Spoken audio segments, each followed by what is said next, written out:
Hello Virgo, Sun, Moon, Rising, and Venus signs. Kamusta kayo? Sana po ay nasa mabuti kayong kalagayan. Welcome back po sa Star Tarot. At kung bago kayo rito, welcome din po kayo. Please subscribe, like, share my videos, and leave me a comment kung naka-resonate po kayo. Thank you. So, we have power, legacy, and faith. So, ang iba sa inyo siguro dito, Virgo, you are building, the legacy that you are going to leave your family or your loved ones. Pwedeng ganon. Maaring you have that power, no, sa ngayon to do that. Kaya, good for you, no? Good for you kasi yun na yung inaasikaso ninyo sa ngayon. So, we also have grief, spirit and ancestors. Siguro ang iba sa inyo dito, meron kayong ritual na gagawin. Maybe it is a sacred ceremony or ritual na ipa-perform ng iba sa inyo around this time. Maaring nagsisindi or magsisindi kayo ng kandila para sa ancestors ninyo, para sa spirit, pwedeng ganon, nagdadasal, ganyan. May prayer na specific kayo siguro para sa ancestors and para sa divine na pinipray ninyo. Maaring ganun din ang ganap. And I can also feel na siguro ang iba sa inyo nanggaling kayo sa sitwasyon na alam mo yun, someone you love or kapamilya mo, matalik na kaibigan, ganyan, no? Malaking tao na merong malaking parte, no, naging parte sa buhay mo, maybe have passed on, no, to the other side. Kaya ngayon, naiisip mong alayan siya ng kandila, no, at ikaw ay magdadasal. So, parang may ganon. So, we have chamomile and lemon balm. Ayan, sarap kaya nito pag gawing tsaa. So, yun. This is also time for cleansing for some of you. Maaring yung cleansing na to, hindi lang ito cleansing ng energy field ninyo, hindi lang ito pagki-cleanse ng living space ninyo, but you are also cleansing yung loob ng katawan ninyo. Pwedeng purification and detoxification din ang gagawin ninyo sa inyong physical body, or yun nga, pwedeng sa energy field ninyo. So, yun. And also, maaari, no, na yung cleansing na to, pwedeng mag-smudging kayo, pwedeng gagamit kayo ng asin, or pwedeng ang iba sa inyo talagang mag-aano, magme-meditation, 'di ba? Kasi if you are going to remove negativity, 'di ba, out of your body, out of your energy field, pwede rin naman yung chakra meditation, ganun, no? So, maganda yan kasi when you are warding off negative energy around you, so syempre ang matitira positive, 'di ba? So that is good kasi when you are surrounded with positivity, syempre magiging masaya ka, and also magiging magana ang inyong pakiramdam, 'di ba? At makakapag-attract ka ng marami pang positibo at masasaya at magagandang bagay at pangyayari, 'di ba? So, by the way, maraming salamat for subscribing, and if you haven't subscribed yet, subscribe na kayo. And also, maraming salamat din for not skipping the ads. Malaking bagay yan sa akin. And also, please click the join button sa baba ng video kung gusto niyo na mag-join kayo sa membership. Okay? Salamat. So, we have the fox. Ayan. So, mag-iingat kayo ngayon, no, Virgo? Kasi pwedeng meron ditong maaring merong naiinggit sa'yo, 'di ba? At maaring merong iniisip na hindi mabuti sa iyo, kaya maging ka lang, maging mapagmatyag ka, be vigilant, at saka makinig ka lagi sa iyong intuition para na magabayan ka talaga, no? Kasi ang intuition natin, divine guidance yan, 'di ba? At yan ang nagpapadala sa atin ng mensahe, signs, signal, no? If there is something off with your surroundings, with something off sa sitwasyon na kinabibilangan mo, or sa mga tao na nakakausap ninyo, 'di ba? Kaya makinig ka, no, sa gut feel mo, no? Yan yung sinasabi nating makinig ka sa iyong konsensya. That's it, no? That is your intuition. Lagi nating papakinggan yan. Kasi, maaaring may mga tao ngayon, no, na nagchichismis sa'yo or chinichismis ka. Kasi, di ba, yung mga ganong klaseng tao, it's either naiinggit sila or galit sila sa'yo, di ba?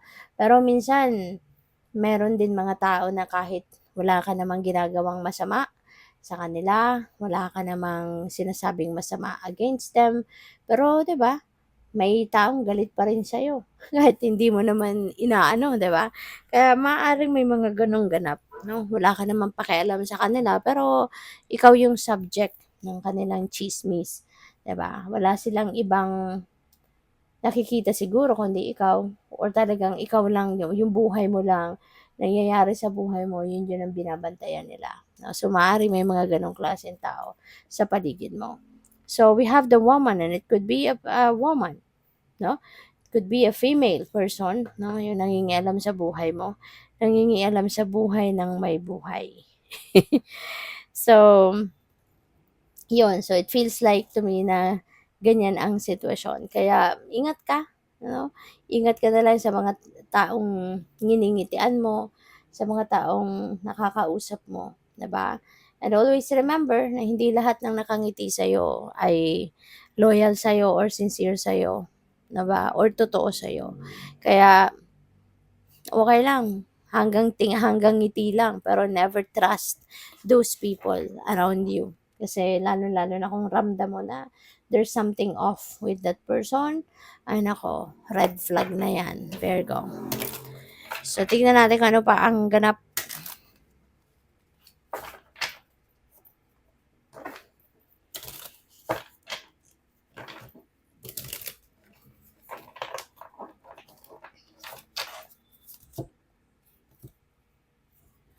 So, we have the Page of Pentacles. Ayan, good news ito. No, merong good news na paparating. Merong magagandang balita na dadating sa inyo in terms of money, career, and finances.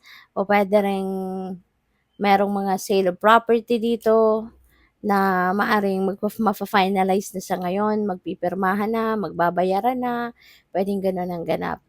At sa mga ganong sitwasyon, ano, make sure na yung mga pagpipirma ng mga papeles, make sure na tinitignan ninyo maigi. Okay? Read every word na nandiyan dyan sa pipirmahan ninyo. Make sure na binasa ninyo bago kayo pumirma. Okay? Pasiguro lang na talagang tama yung pinipirmahan ninyo at alam ninyo, aware kayo sa kung ano yung pinipirmahan ninyo.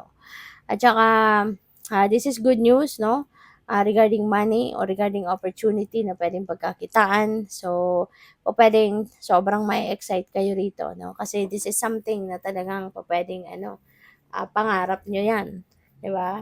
Maaring ito na yung, baka matagal nyo na itong hinihintay. So, ngayon, finally, dadating na. Mangyayari na. Di ba? Magka-come to fruition na. Kaya, good luck sa you dyan and congrats din. So, we have the Ace of Cups. Ayan, swerte ka. Maganda to. Si Ace of Cups kasi, divine blessing ito. So, merong mga biyaya. May mga blessings na ipapadala sa iyo ang divine universe, and those blessings could be anything. It could be money, it could be love, it could be friends, it could be an opportunity for work or for career or business. It doesn't matter. No? Bastang merong biyayang dadating sa iyo, papadala sa iyo, and ang mga biyayang ito yung mga kailangan mo. You know, hindi ito yung mga ginusto mo, but this is what you need, no? And your needs will be met. Yan ang promise ng Ace of Cups. Kaya magiging masayang-masaya ka dito. Kasi ito na yung kailangan mo, nandiyan dyan na, no? That will be provided to you na. So we have 10 of Cups. Yes. So since you will be provided with what you need, tingnan mo, magiging masayang-masaya ka talaga. At saka, ito na, no, mararamdaman mo na yung fulfillment, yung contentment, yung satisfaction. There is love between you and the rest of the people around you, pamilya. There is love, there is harmony. Masaya, no? Kasi ano to, domestic happiness. Mababalot ng positivity ang pamilya ninyo at ang bahay ninyo. 'di ba? Magiging masaya ang lahat, excited ang lahat, masaya, grateful, no, for all the blessings na na-receive ninyo. So, you are blessed. You are, as you ano, tawag dito, punong-puno ka ng pagpapasalamat sa puso mo. And holy moly, we have the sun. I-claim nyo na to, Virgo. Lahat ng blessings na paparating, yung pagiging kalmado ninyo, yung etong mga pagiging blessed ninyo, prosperous, you will be abundant, you will be masaya, you will be healthy. Ang lalaking blessing na ito, no? Na ibibigay sa iyo ng Divine Universe. Kaya, ngayon pala, ipagpasalamat mo ng mga yan. Okay? Walang humpay na pasasalamat ang dapat ninyong gawin. Say thank you. Paulit-ulit, thank you, thank you, thank you for everything, for all the blessings that the universe is giving you. Lahat ipagpasalamat mo yan. Okay? With the sun energy, this is going to be vibrant. Your life will be vibrant, will be happy, will be optimistic, will be, ano din ito, magdadala ito sa iyo ng, this is also going to bring you vitality, strength, financial and material success, and other kinds of successes. So, maaaring magpa-pile up dito yung tagumpay ninyo. Tagumpay after tagumpay after tagumpay. So, this is really going to be a beautiful happening in your life. Maraming pagbabago, maraming movement ang pwedeng mangyari dito. Pero, they are all positive. They are all positive changes coming your way. Kaya, have fun. Good luck sa'yo. Thank you for watching. Love and light. Namaste.